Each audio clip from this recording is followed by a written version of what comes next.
पता है सब। हम लोग थोड़ा डिस्कस करेंगे और क्या क्या पढ़ना है पूरा। हम पहले हम क्लासिकल मैकेनिक्स पढ़ेंगे। स्क्रीन में जो लिख रहा हूँ वो दिखाई दे रहा है ना आपको? Yes sir. और क्लासिकल मैकेनिक्स हम फर्स्ट पेज में स्टार्ट करेंगे क्योंकि और कुछ लोग ज्वाइन करने वाले हैं। ठीक है, तो इसीलिए हम थोड़ा स्लो स्लो चलेंगे और स्लो स्लो उसके बाद मार्च 15 के बाद थोड़ा स्पीड अप कर लेंगे। ठीक है, तो हम अभी डिस्कस करेंगे क्लासिकल मैकेनिक्स। तो एक्चुअली क्या है कि हम लोग क्लासिकल मैकेनिक्स क्यों पढ़ेंगे और क्या है, उससे पहले कुछ उसका मतलब उसका हिस्ट्री जानना जरूरी है। तो क्लासिकल मैकेनिक्स और क्वांटम मैकेनिक्स, तो आपको तो कुछ ना कुछ तो पता होगा। क्या कुछ पता है क्या क्लासिकल मैकेनिक्स और क्वांटम मैकेनिक्स के बारे में?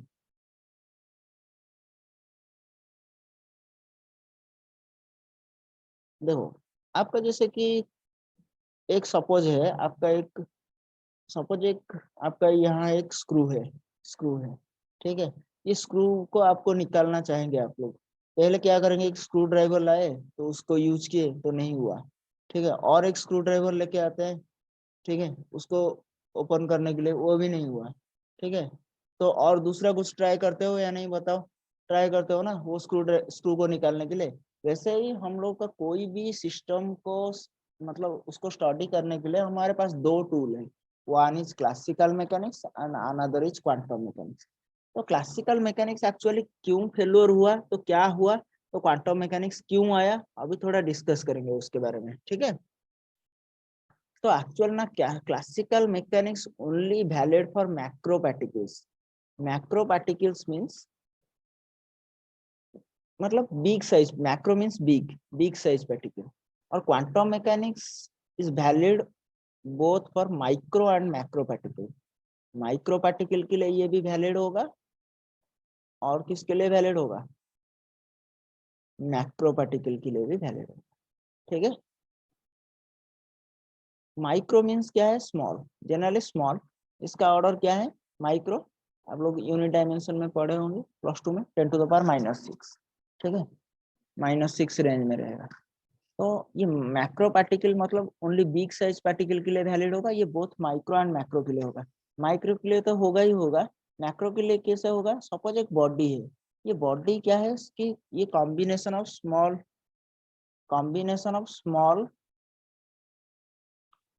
Micro particles. Combination of small micro particles, तो क्या कर लेगा, ये मैक्रो पार्टिकल फॉर्म करेगा। मैक्रो पार्टिकल फॉर्म करेगा, मैक्रो पार्टिकल फॉर्म करेगा। ठीक है, 1 मिनट, मैक्रो पार्टिकल फॉर्म करेगा, मैक्रो पार्टिकल फॉर्म करेगा। ठीक है, तो ये इसलिए माइक्रो और मैक्रो बोथ के लिए वैलिड होगा। और एक बात है कि स्पिन, ये पहले जो भी था ना, स्पिन नहीं आया था, मतलब पार्टिकल का कोई भी इलेक्ट्रॉन हो या प्रोटॉन हो, उसका स्पिन डिस्कवर नहीं हुआ था। तो इसलिए वहाँ क्लासिकल मैकेनिक्स वैलिड हो रहा था। और classical mechanics CM could not explain spin, could not explain spin। ठीक है, तो इसीलिए वो क्लासिकल मैकेनिक्स इनवैलिड हो गया। और ये जो quantum mechanics explains spin, quantum mechanics explain कर दिया स्पिन को अच्छे से। ठीक है, इसीलिए हम लोग क्लासिकल को छोड़कर हम क्वांटम मैकेनिक्स को अडॉप्ट किए। ठीक है, इतना तो समझ में आया या नहीं आया बताओ?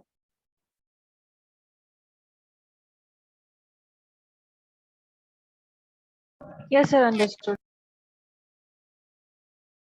अभी देखो नेक्स्ट डिस्कस करेंगे क्लासिकल मैकेनिक्स क्या है।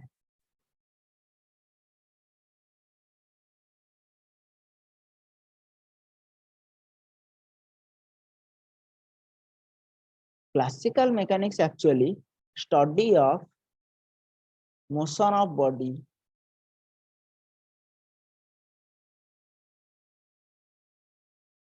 or a system of bodies, study of motion of body or a system of bodies moving under influence of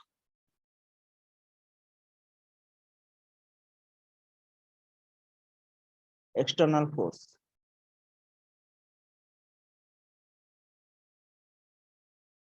external force मतलब ये तो समझ में आगे होगा आपको शायद। Study of motion of body और system of bodies moving under the influence of external force. Suppose ये एक स्मॉल बॉडी है, मैं इसको फोर्स दिया यहाँ, ये मोशन किया, इसका स्टडी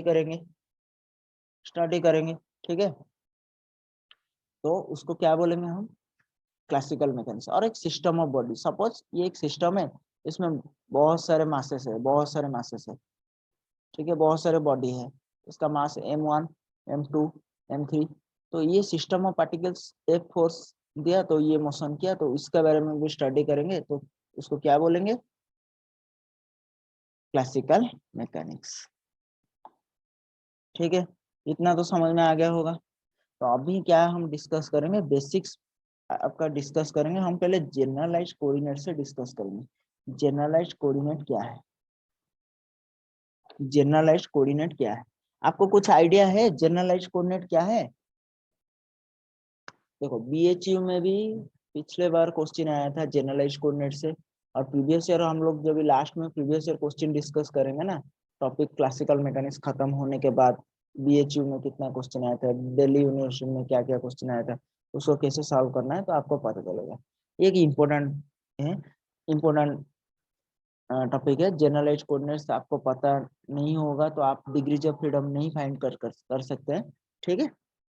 तो अभी हम जनरलाइज्ड कोऑर्डिनेट के बारे में डिस्कस करेंगे। तो एक्चुअली जनरलाइज्ड कोऑर्डिनेट क्या है, जनरलाइज्ड कोऑर्डिनेट क्या है, a set of independent variables, independent variables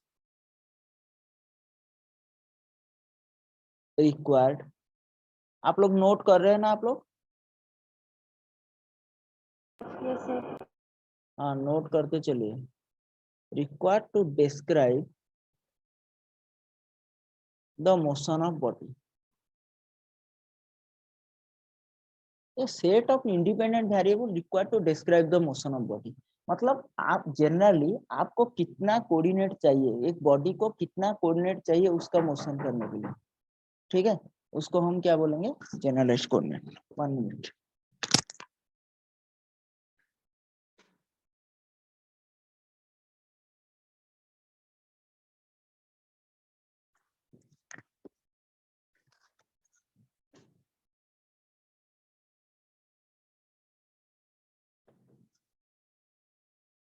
ठीक है, उसको क्या बोलेंगे, जनरलाइज्ड कोऑर्डिनेट। तो सपोज आप एक मोशन करना स्टार्ट करेंगे,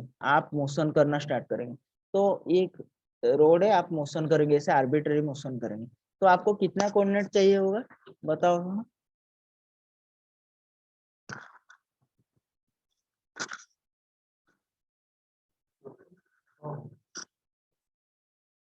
बता सकते हैं आप? आपको, आप ये प्लेन के ऊपर चलेंगे ना तो कितना कोऑर्डिनेट चाहिए, एक्स और वाई कोऑर्डिनेट दोनों चाहिए।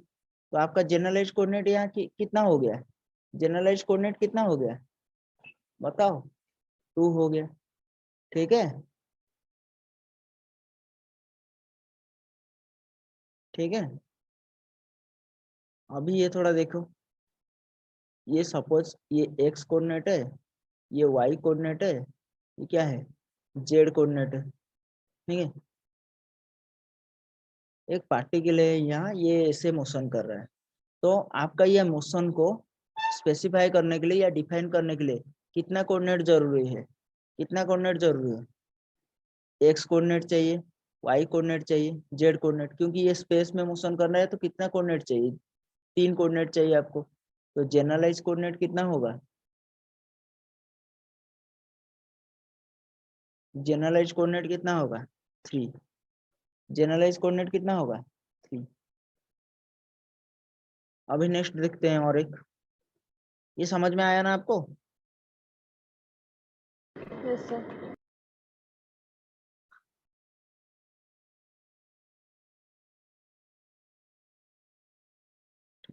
और एक अभी देखते हैं। सपोज सपोज एक बॉल है, फुटबॉल है, कुछ भी ले लो, ये आपका ऐसे मोशन करेगा, ठीक है, ऐसे मोशन करेगा। तो इसमें जनरलाइज कोऑर्डिनेट कितना होगा बता सकते हो क्या? तो टोटल कोऑर्डिनेट कितना चाहिए? ये मोशन कर रहा है मतलब टोटल कोऑर्डिनेट कितना चाहिए? नंबर ऑफ वेरिएबल कितना चाहिए? इंडिपेंडेंट वेरिएबल 2, ठीक है, नंबर ऑफ वेरिएबल 2 चाहिए, ठीक है। तो जनरलाइज कोऑर्डिनेट कैसा कितना होगा? नंबर ऑफ जनरलाइज कोऑर्डिनेट कितना होगा? ये सिर्फ ऐसे मोशन करेगा तो क्या करेगा? स्ट्रेट लाइन में मोशन करेगा, तो स्ट्रेट लाइन में मोशन करेगा तो कितना कोऑर्डिनेट चाहिए? एक्स, 1 कोऑर्डिनेट चाहिए, सॉरी 1 कोऑर्डिनेट चाहिए, ठीक है। देखो इसका वेलोसिटी क्या है? वेलोसिटी का फॉर्मूला क्या है? जब भी सर्कुलर मोशन करेगा v इक्वल टू क्या हो जाएगा? R omega. v equal to क्या हो जाएगा? R omega. आर क्या है? आर क्या है? इसका रेडियस है आर। ओमेगा क्या है? Angular velocity. क्या है? एंगुलर वेलोसिटी, ठीक है। तो वेलोसिटी को आप लोग क्या लिख सकते हो? वेलोसिटी को v इक्वल टू आपको पता है कि dx बाई डी टी। तो dx बाई डी टी को हम लोग जनरली x डॉट लिखते हैं। x dot equal to dx by d t, मतलब derivative of position with respect to time, ठीक है। तो v के जगह हम लोग क्या सब्स्टिट्यूट करेंगे? x डॉट, रेडियस के जगह r, angular velocity. Angular velocity का क्या फॉर्मूला है? d theta by d T. d theta by d T that means theta dot. चलो x डॉट कितना हो गया? r theta dot. तो नंबर ऑफ जनरलाइज कोऑर्डिनेट कितना हो गया? 1। समझ में आ गया?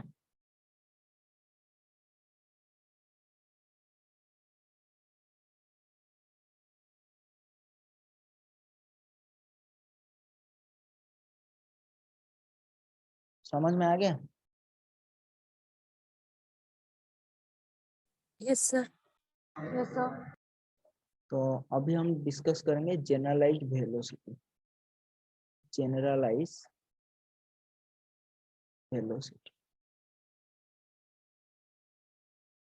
क्या क्वेश्चन आएगा मैं बता दूंगा, टेंशन मत लो। पर ये बेसिक्स है, इसको नहीं पढ़ेंगे तो आपको नहीं होगा। ये क्या है? Time derivative of generalized coordinate. Generalized,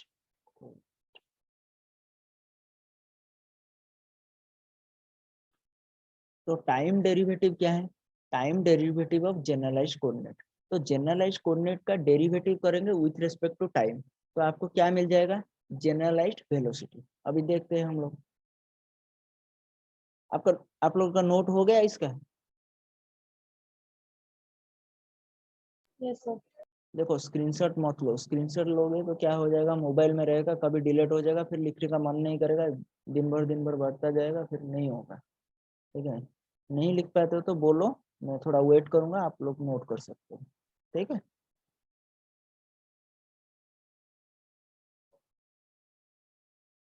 तो ये जो जनरलाइज्ड कोऑर्डिनेट है, जनरलाइज्ड कोऑर्डिनेट,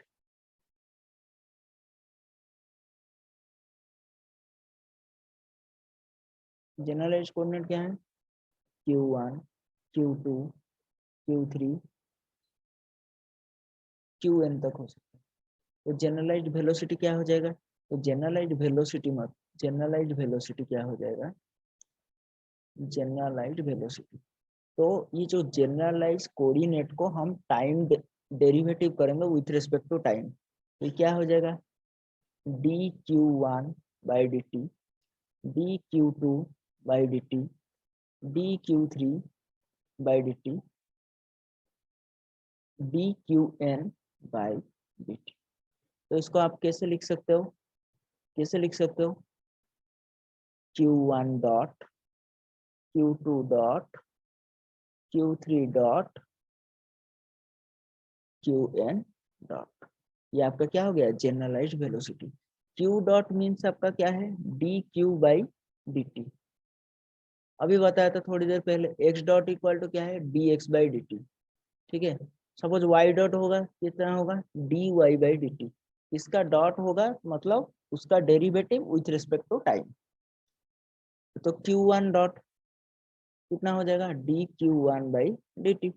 q2 डॉट कितना हो जाएगा? dq2 by dt। qn dot कितना हो जाएगा? dqn by dt। इतना तक समझ में आ गया?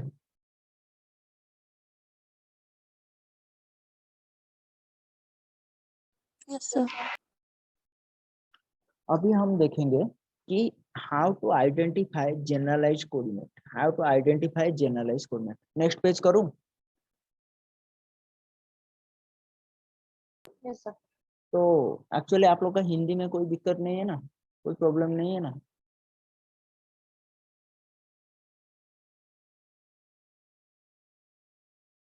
किसी का नो सर। प्रॉब्लम?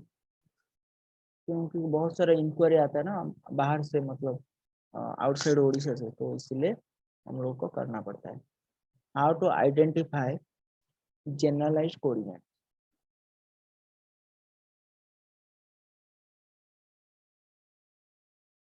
मतलब कैसे हम लोग जनरलाइज कोऑर्डिनेट को आइडेंटिफाई करेंगे। तो आपका एग्जाम में क्या होगा, क्वेश्चन दिया रहेगा लाग्रांजियन। लाग्रांजियन क्या है आप लोग को बीएससी में थोड़ा थोड़ा पता है, नहीं तो आप लोग को यदि कुछ भी नहीं पता है तो हम आगे जाके देखेंगे, लाग्रांजियन के बारे में डिस्कस करेंगे। तो एक लाग्रांजियन दिया है, suppose half m l square theta dot square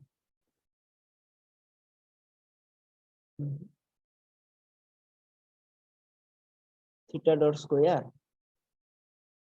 plus m g l cos theta, ये दिया है लाग्रांजियन। तो इसमें जनरलाइज कोऑर्डिनेट कितना होगा, कौन बता सकता है? मैं एक बताऊंगा फिर आपको बताना है। जनरलाइज कोऑर्डिनेट कितना होगा, देखिए ये क्या है, थीटा डॉट है और थीटा है, तो जनरलाइज कोऑर्डिनेट कितना होगा, थीटा। समझ में आ गया? और एक मैं लिख रहा हूँ, half m r dot square r square theta dot square plus m g r cos theta. यहाँ जनरलाइज कोऑर्डिनेट कौन कौन होगा, कौन बता सकता है, कौन कौन होगा? Are and theta. आर होगा और एक थीटा होगा, सही है। फिर और एक मैं लिख रहा हूँ, आपको बताना है, half m r dot square plus r square theta dot square plus r square sine square theta phi dot square plus v r. तो इसमें जनरलाइज कोऑर्डिनेट क्या क्या होगा बताओ? Sir r theta five. R theta and five. R theta and phi. समझ में आ गया पूरा कैसे जनरलाइज कोऑर्डिनेट आपको फाइंड करना है?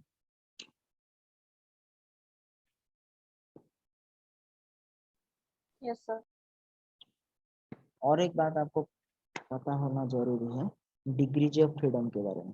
ठीक है, डिग्रीज ऑफ फ्रीडम के बारे में। Degrees of freedom, degree of freedom, degree of one.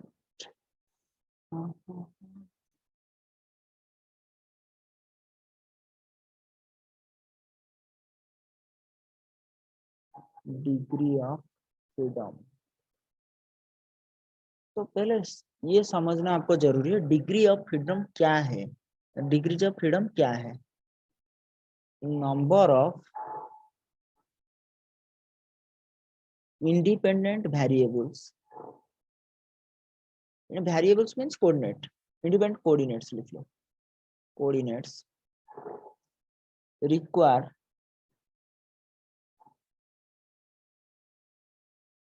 to describe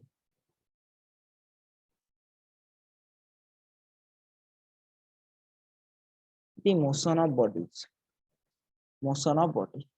मतलब जो नंबर ऑफ इंडिपेंडेंट कोऑर्डिनेट जरूरी है उसका मोशन को डिस्क्राइब करने के लिए, इसका सिंबल है एफ, स्मॉल एफ। ठीक है, जनरल नंबर ऑफ कोऑर्डिनेट्स। और एक बात आपको एक नोट करना है, time, time never be included as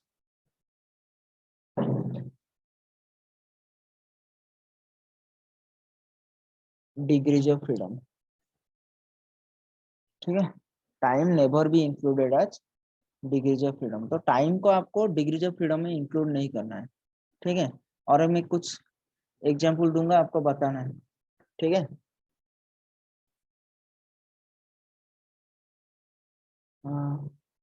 suppose एक पार्टिकल है, एक पार्टिकल क्या कर रहा है ना, ऐसे मोशन कर रहा है, ऐसे मोशन कर रहा है, स्पेस में मोशन कर रहा है। सपोज ये आपका एक्स कोऑर्डिनेट है, ये वाई कोऑर्डिनेट है, ये जेड कोऑर्डिनेट है, तो पार्टिकल स्पेस में मोशन कर रहा है, तो डिग्रीज ऑफ फ्रीडम कितना होगा?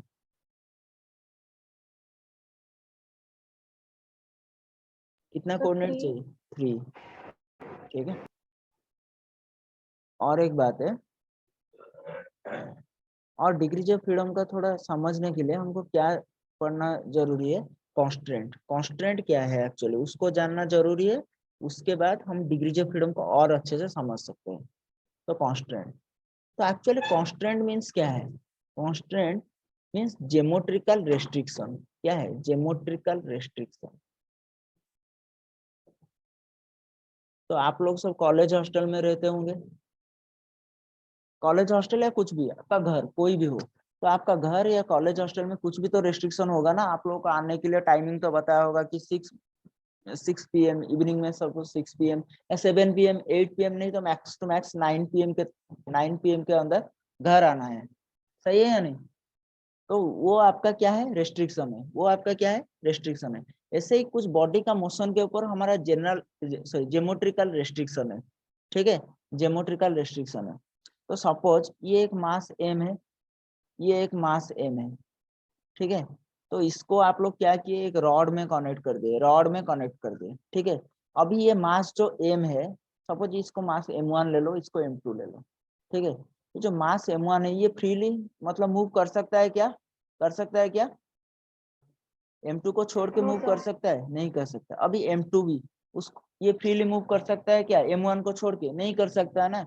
तो ये उसका क्या हो गया? कांस्टेंट। कांस्टेंट मतलब इसका मोशन के ऊपर ये क्या हो गया? ज्योमेट्रिकल रेस्ट्रिक्शन हो गया, ठीक है। तो geometrical restriction imposed on motion of body, motion of body, ठीक है। इतना तो समझ में आया। तो डिग्रीज ऑफ कांस्टेंट तो समझ में आ गया ना? आया या नहीं बताओ? और टाइप्स ऑफ कांस्टेंट के बारे में अभी डिग्रीज ऑफ फ्रीडम डिस्कस करेंगे तो पढ़ेंगे, ठीक है। इतना समझ में आ गया? Yes sir. अभी यस हम सर। अभी हम डिस्कस करेंगे कि डिग्रीज ऑफ फ्रीडम के बारे में। तो DOF मतलब डिग्रीज ऑफ फ्रीडम। तो इसका फॉर्मूला क्या है? D/N, D/N माइनस सी, D/N माइनस सी। तो अभी ये C क्या है, D क्या है, N क्या है, मैं बताऊंगा। D means dimension, D means dimension मतलब कितना number of dimension. N means क्या है? N मीन्स क्या है? Number of particle. C क्या है? Number of constant, number of constant, ठीक है। नंबर ऑफ कांस्टेंट, इतना समझ में आ गया?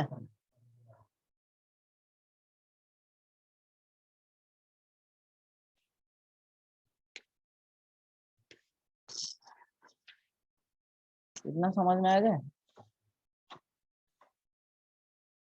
Yes sir. तो नेक्स्ट पेज जाएं। अभी तक सपोज एक पार्टिकल, ये एक्स कोऑर्डिनेट, ये वाई कोऑर्डिनेट, ये जेड कोऑर्डिनेट, एक पार्टिकल इधर मोशन कर रहा है, ये पार्टिकल इधर मोशन कर रहा है, ठीक है। इसके ऊपर कुछ भी कांस्टेंट नहीं है, कुछ, ये पार्टिकल फ्रीली मोशन कर रहा है। तो नंबर ऑफ कोऑर्डिनेट कितना हो जाएगा? नंबर ऑफ कोऑर्डिनेट कितना हो जाएगा? पार्टिकल एक मोशन करेगा तो नंबर ऑफ कोऑर्डिनेट कितना हो जाएगा? 3। नंबर ऑफ कोऑर्डिनेट 3 हो गया, ठीक है। तो नंबर ऑफ कांस्टेंट कितना है?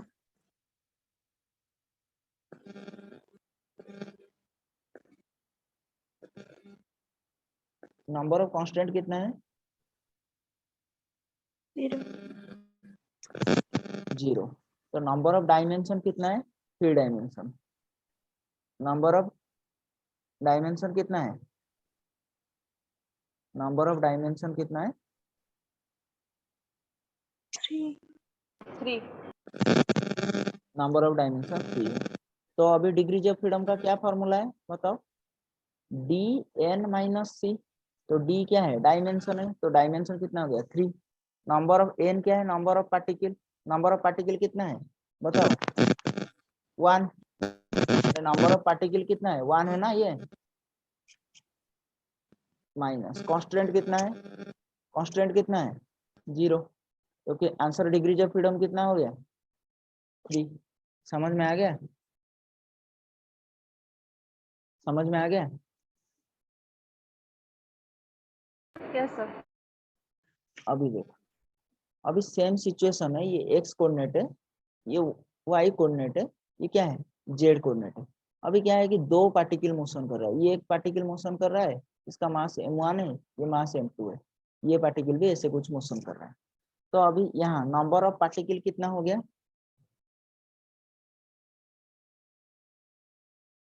2। नंबर ऑफ कांस्टेंट कितना हो गया?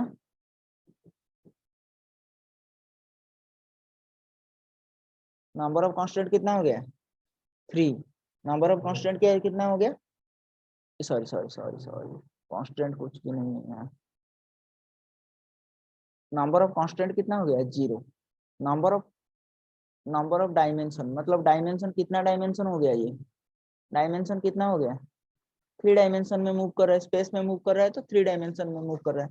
तो डिग्रीज ऑफ फ्रीडम का क्या फॉर्मूला है? DOF का डी एन माइनस सी। तो डायमेंशन कितना है बताओ? डायमेंशन कितना है? 3। नंबर ऑफ पार्टिकल कितना है? 2। कांस्टेंट कितना है? 0। तो डिग्रीज ऑफ फ्रीडम क्या हो गया? 6। समझ में आ गया? Yes sir. तो अभी क्या है कि जूम, मतलब वो 40 मिनट्स में टाइम ओवर हो जाता है। ठीक है, मैं आपको दूसरा लिंक सेंड कर रहा हूँ। अभी यहाँ से इतना तक में एंड करते हैं। ठीक है, फिर नेक्स्ट लिंक आपको सेंड कर रहा हूँ। ठीक है, ओके, तो एंड कर रहा हूँ। ठीक है,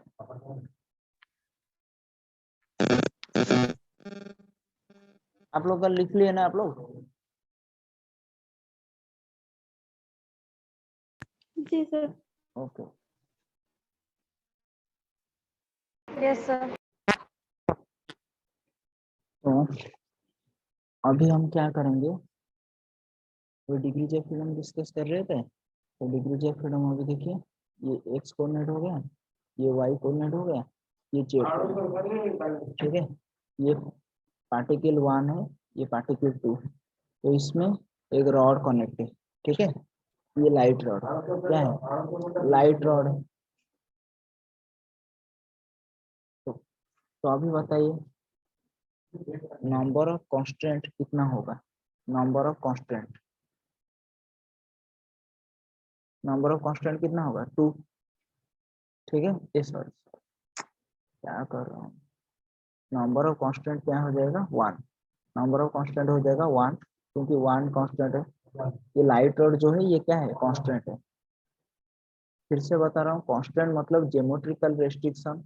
सपोज ये पार्टिकल 1 मूव करना चाहेगा तो नहीं कर सकता है 2 को छोड़ के, क्योंकि इसमें कांस्टेंट लगा है। 2 मूव करना चाहेगा तो फ्रीली मूव नहीं कर सकता है, क्योंकि इसमें कांस्टेंट मतलब रेस्ट्रिक्शन लगा है। तो नंबर ऑफ पार्टिकल कितना है?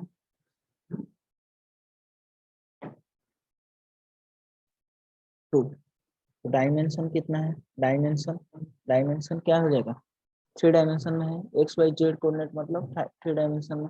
तो डिग्रीज ऑफ फ्रीडम का क्या फॉर्मूला? डी एन माइनस सी। डायमेंशन कितना है? 3। Number of particle 2।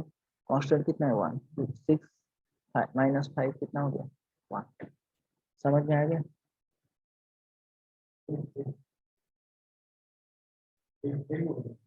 सर 6 - 1 होगा ना? ओ सॉरी,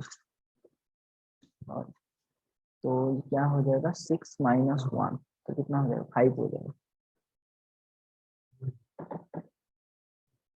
इतना समझ में आ गया?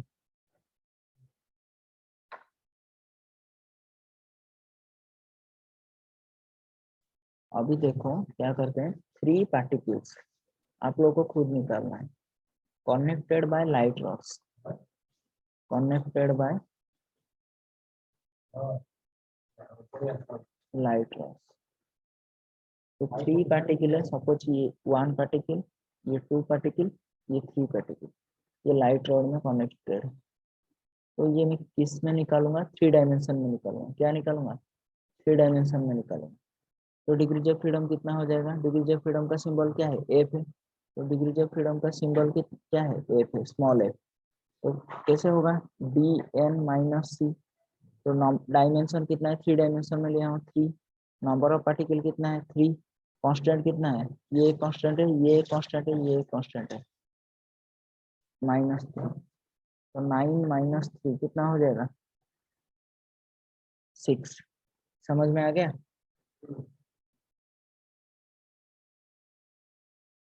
Yes sir.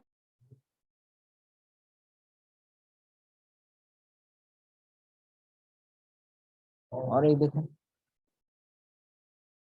और एक में सपोज 2 डायमेंशन में लूंगा। तो ये पार्टिकल 1 पार्टिकल है, ये 2 पार्टिकल है, ये 3 पार्टिकल है। इसमें लाइट रॉड कनेक्टेड है, ये लाइट रॉड कनेक्टेड है। ये कौन सा डायमेंशन में? 2 डायमेंशन में, 2D में। तो डिग्रीज ऑफ फ्रीडम का फॉर्मूला क्या है? डी एन माइनस सी। तो डायमेंशन कितना है? 2। नंबर ऑफ पार्टिकल कितना है? 3 माइनस कांस्टेंट कितना है? 1 2 3। तो 6 माइनस 3 कितना हो जाएगा? 3। समझ में आ गया?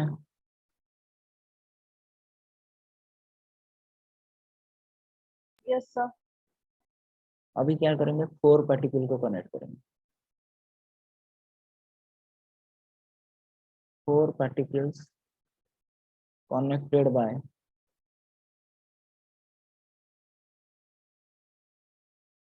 rigid rods.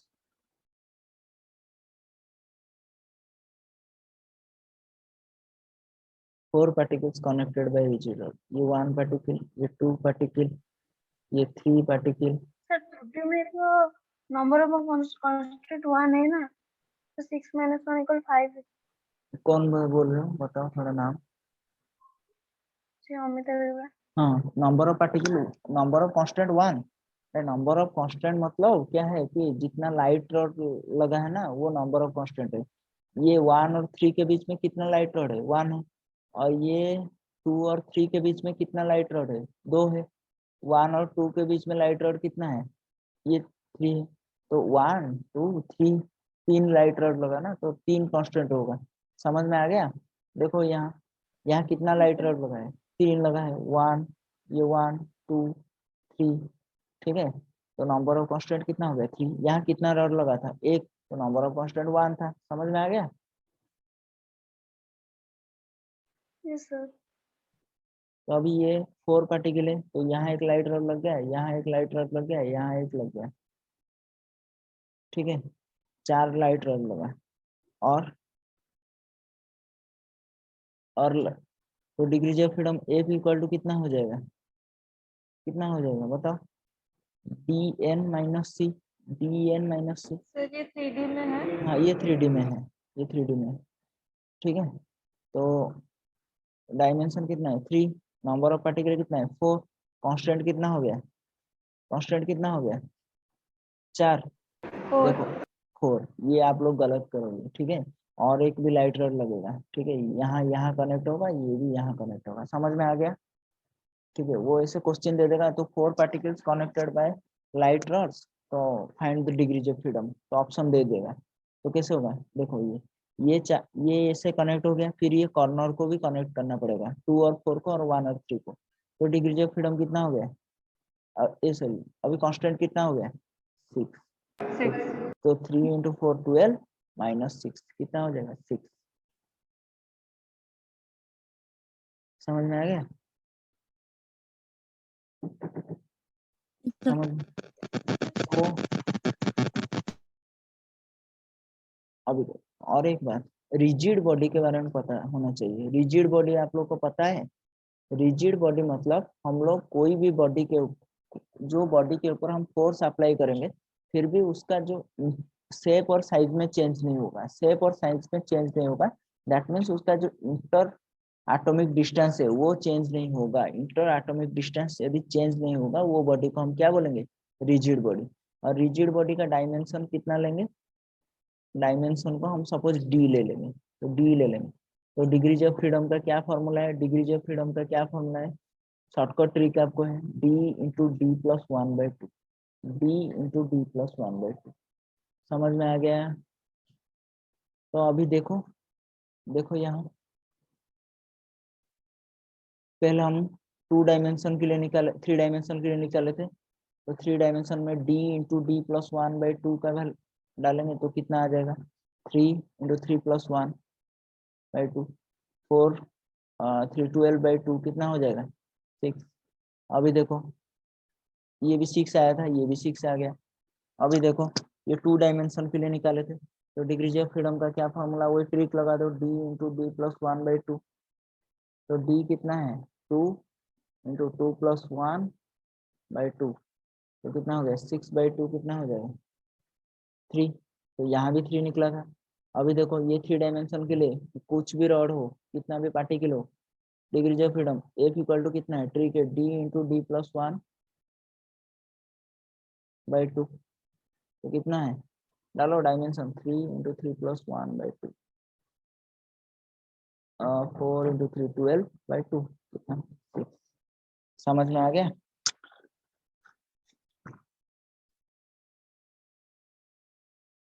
समझ में आ गया, डाउट है क्या,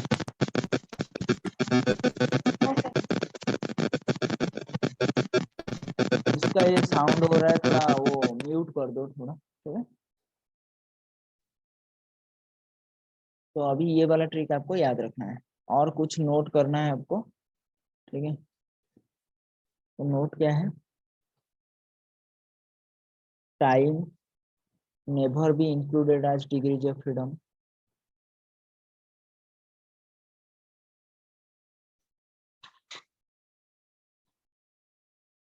degrees of freedom. Second,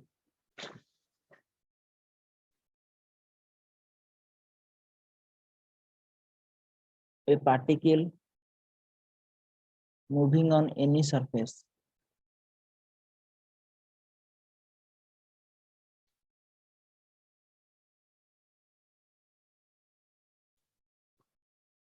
the degree of freedom equal to 2।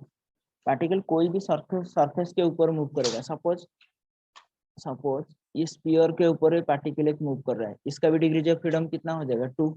ये सिलेंडर है, ये सिलेंडर का सरफेस के ऊपर इससे मूव कर रहा है पार्टिकल, इसका भी डिग्री ऑफ फ्रीडम 2 हो जाएगा। ये सपोज बाउल है, बाउल का सरफेस के ऊपर ये वाला कुछ, इसका भी डिग्री ऑफ फ्रीडम कितना हो जाएगा, 2। और एक पॉइंट आपको नोट करना है, ए particle moving on a wire, moving on a wire of any shape,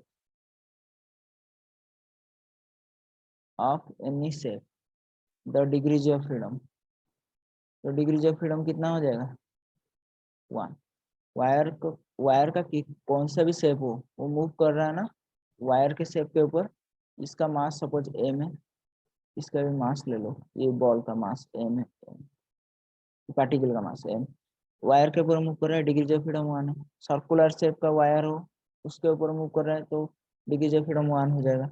ऐसे ऐसे ऐसे ऐसे ऐसे ऐसे करके कुछ भी हो शेप, उसका सरफेस के ऊपर मूव कर रहा है तो उसका भी डिग्रीज ऑफ फ्रीडम क्या हो जाएगा, 1 हो जाएगा, ठीक है। ये वायर के ऊपर मूव करेगा तो डिग्रीज ऑफ फ्रीडम क्या हो जाएगा, 1। समझ में आ गया। Yes sir. तो एक्चुअली आज के लिए इतना ही, ठीक है। तो हम क्या करेंगे अभी, थोड़ा थोड़ा करके हम देखेंगे, ठीक है। तो आज के लिए इतना ही, आप लोग इसको प्रैक्टिस करो, कुछ भी जो डाउट होता है तो मेरे को व्हाट्सएप कर देना, ठीक है। और नेक्स्ट क्लास में मिलते हैं, ठीक है, मतलब कल थोड़ा इसको डिस्कस कर लेंगे फिर से, ठीक है। Okay sir. Okay, thank you. Thank you